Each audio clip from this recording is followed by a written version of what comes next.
Magandang araw po sa inyo lahat.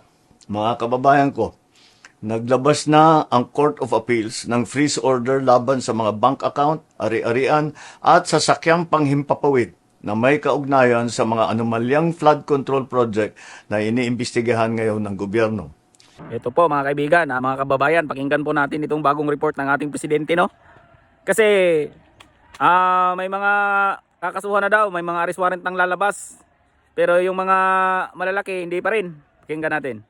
Sakop ng freeze order ang mga account at ari-arian ng Silver Wolves Construction Corporation at Skyyard Aviation Corporation. Pati na rin ang mga personal account at asset ng mga individual na nasangkot sa investigasyon. Kabilang ay si Congressman Eric Yap at Ed Vic Yap. May mahigit 16 billion na ang pumasok sa mga transaksyon ng Silver Wolves mula 2022 hanggang 2025. Nakaramihan ay may kaugnayan sa mga flood control project ng DPWH.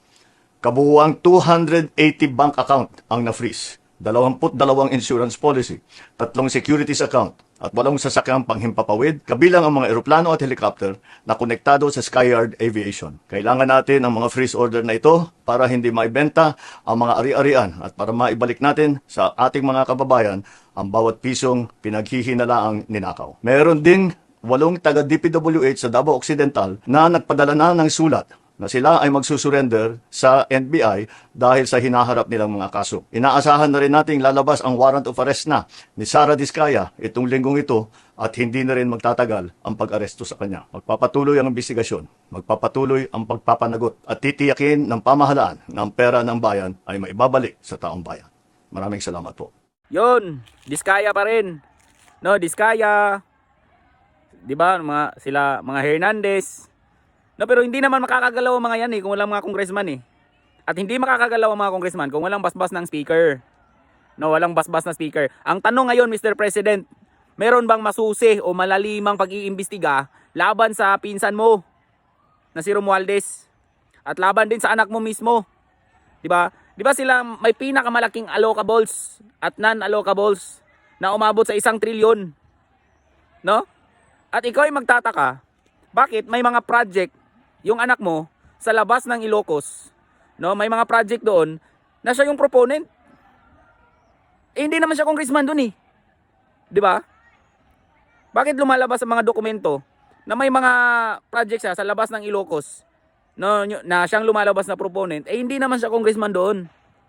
Ngayon, ang tanong, Mr. President, meron bang malalimang pag-iimbestiga laban sa iyong pinsan at laban sa iyong anak?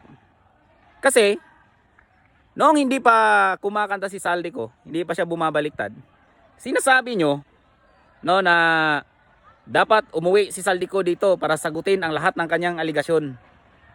Pero nung nagsalita si Saldico at sinagot niya ang mga allegation, no, dinidiscredit mo ngayon si Saldico. Sinabi pa ng ombudsman mo, di ba? Parang AI daw. At putol-putol na yung statement. Nakakatawa. AI, no? Nire-refute agad gamit ang AI. AI reverse card agad, no? 'Di ba sinabi mo, Mr. President, ang sabi mo, kung saan kayo ituturo ng ebidensya, doon kayo pupunta, no? Ipapunta sa inyo Nakaturo sa inyo nililiko nyo 'di ba? Ngayon, Mr. President, maniniwala ako, no, na ikaw ay anti-corruption, na seryoso ka sa iyong adhikain kung kakasuhan mo ang pinsan mo at yung anak mo. Yun, hintayin namin yon, Mr. President.